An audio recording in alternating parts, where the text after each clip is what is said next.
50 seconds in and I'm already weeping. This opening is a straight up masterpiece. You have the camera zoom through the city, showing all the characters, and then boom, the GOAT Lotus Juice comes in with the most godly verse of all time, and Makoto puts a bullet through his skull. This intro made me levitate the first time I watched it, and even editing the video I have to stop to just watch it again. I'm fighting the urge to play the entire thing because the song just keeps getting better and better.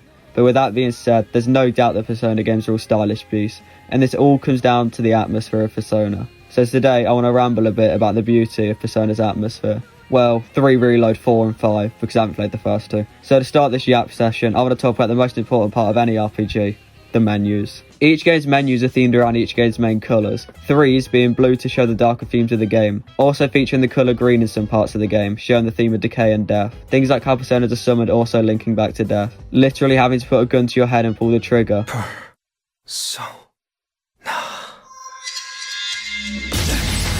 Overcoming the fear of death to awaken your true self. 4 goes in an almost completely opposite direction by using bright colours, mainly being orange and yellow, to show the lighter tone of the game. The brighter colours can also compare to the main plot of the game, people being murdered by being pushed through TVs, but how a lot of the time media can try and make things seem nicer than they actually are. The main tone of Persona 4 is light-hearted, which makes the darker moments hit every harder. There are many documented cases on how seemingly happy movies have had dark development cycles. Things like actors being mistreated and workers being rushed. And by knowing these things, it can make the final project not seem as joyous and magical as it would have been. This is shown in Persona 4 by how looking up from the outside, seeing friends hanging out and upbeat music, the game can seem happy and fun. And while it does have many happy moments, when playing and looking further in, you see the dark truth of the murders as you uncover the mystery. Persona 5's main colour is red, showing the themes of anger and rebellion. The main party have all been wronged in some way, and the colour red shows their anger and desire to rebel because of that. The theme of rebellion is also shown in the Persona's design. Each of the main party's personas are how the party members think a rebel would look like. A persona? No, dude. It's a bike? The idea of rebelling against society's norms and taking off your mask to accept your true self is also shown with how personas are summoned. The first time a character summons their persona is by painfully tearing their mask off their face, and my god, these scenes go hard.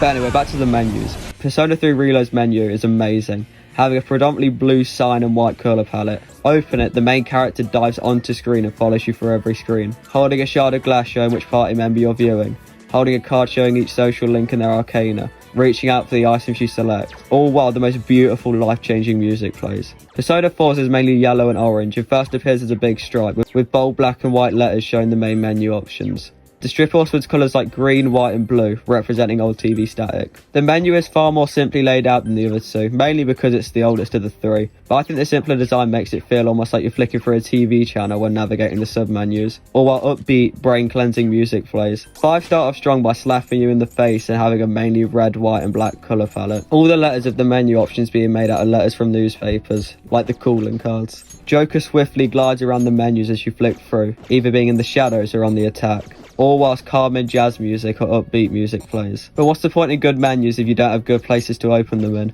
And I think my favourite Persona game when it comes to the location is 4. The game takes place in the rural countryside town of Inaba. The atmosphere of this town is far different to the other 2 games, 3 and 5 being large bustling cities. 4 is a peaceful, often described by the residents as boring town. Everything in Inaba is more comforting and smaller than the other games. Like how the shopping district, instead of being a mall like 3, is a road with a few stores on it. Places like the floodplain as well are just really nice to be in. Although the newer games do look beautiful in their own right, something about the way Persona 4 looks graphically really adds to the atmosphere. Sure, when it gets remade it'll look great. I mean, look what happened to 3. Reload is stunning, but the graphics combined with the areas just hit in a certain way I can't describe. But what do you do in these towns, I hear you ask? In the towns is where the main reason to play Persona takes place, the social links. Like most other JRPGs, you meet a lot of characters along your journey, and in Persona you can interact with these characters during the day. This is easily the best part of the game's gameplay wise in my opinion. For me, my favourite part about games and other pieces of media is the characters involved. Laid back badass lone shark, edgy hedgehog, stylish gunslinger, and goofy drugged up dork with a dark backstory being some of my favourites. And Persona lets you learn more about these characters in the way of social links. Each character has 10 levels that can be increased by hanging out with them and choosing the right dialogue options. Each character is also tied to an arcana. This is basically the type of the persona. Depending on the level of your social link, a new persona you make will have an XP boost correlating to the level of the link. An example being Yosuke being tied to the Magician Arcana, meaning the more time you spend hanging out with Yosuke, the higher XP boost when making Magician personas will be. However, I never really paid attention to what Arcana was what person. I know optimal gameplay, but I think that the main motivation for doing a social link should be the character themselves. And most of the times these characters are great. Most of the time. However, you can't just storm for the social links. This is because of the calendar system. Most days you're limited to about 2 action slots. These can be things like working, leveling up social stats, social links, and doing palaces or TV dungeons. In 5 you can still go out after a palace if you romance and maxed out Kawakami's link, which is totally the only reason I romanced her. I wanted to attack me, but that's not relevant. The social stats can be leveled up by doing certain activities. The social stats in 3 are courage, charm and academics. 4s are courage, knowledge, diligence, expression and understanding. And 5s are knowledge, charm, guts, kindness and proficiency. You can increase these by doing certain things like eating certain food, revising and playing games being some. The social stats are used to access stuff like certain social links and activities. The need to balance both upping social stats, links and dungeons is fun to manage, even if all your plans can be changed by a little bit of rain, or people needing you to have a certain social stat level to speak to them. At first these limitations were annoying, but it adds to the realism. In real life you don't have time to go talk to everyone, and random people you meet won't instantly become best friends for you. It takes time to establish trust and true bonds, and being able to do that in a few days would diminish the true value of social links and friendships. And people having certain stat requirements to speak to them can be annoying, but it is also realistic. Different people have different standards of who they talk to. To spend time with Mitsuru, you need max intelligence, and for Sojiro, you need max kindness. Also, the social rank doesn't increase every time you go speak to someone. Just like in real life, there are times where you go out just for the sake of it. Not much meaningful happens, but you still just go out to eat or hang out. And the social link points only go up a little bit, but at least you were still there. The bigger events wouldn't have any meaning without the smaller ones. However, this isn't the only part of the gameplay. Each game features their own dungeon crawling, more traditional RPG gameplay. These being either Tartarus in 3, the TV world in 4, and Palaces in 5.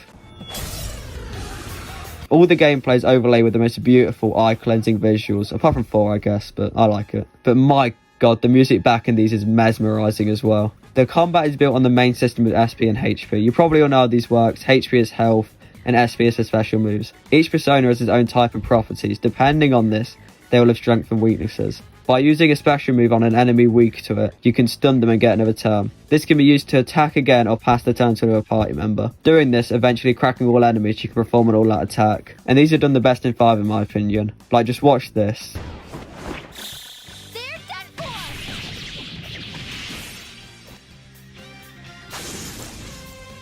The gameplay doesn't stop there though. Remember earlier when I said about social links in Arcana?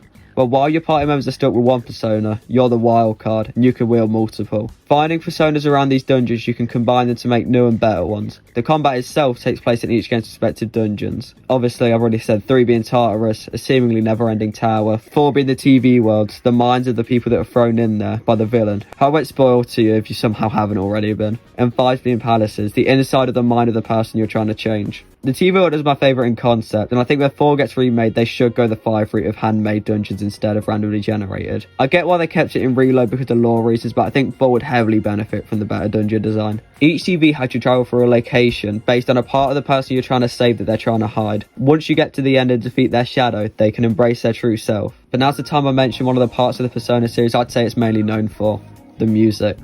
And all of these are bangers, man. Persona 3 uses hip-hop and rap style music, 4 uses pop and soft rock, and 5 uses jazz and rock. At least that's what this guy said. I'm not the best when it comes to music genres. My favourite of the 3 is probably 3, mainly because of Lotus Juice and Yumi Kawamura working so well on these tracks together. My favourite from 3 being Burn My Dread Last Battle version, Full Moon Full Life, Cullion Night and Changing Seasons. I know it's a lot of favourites, but they're all too good just to pick one. I love most of 4's music, but I definitely listen to it the least outside of the games. My favourite being Heaven and Dance. I know it's from the spin-off game, but it's so good. And Lotus Juice is on there. I also really mess with 5s. I mainly listen to it when reading, and my favourite, although it being generic, is Beneath the Mask. Like, come on, it's too good. And I think that's about it for my yap. A shorter video compared to the others. If you enjoyed, subscribe and play these games if you haven't somehow. This is goodbye for now, so I'll see you in the next one if you stick around. Also, my favourite's 4, by the way. I'll probably go 4, 5, 3, best to worst.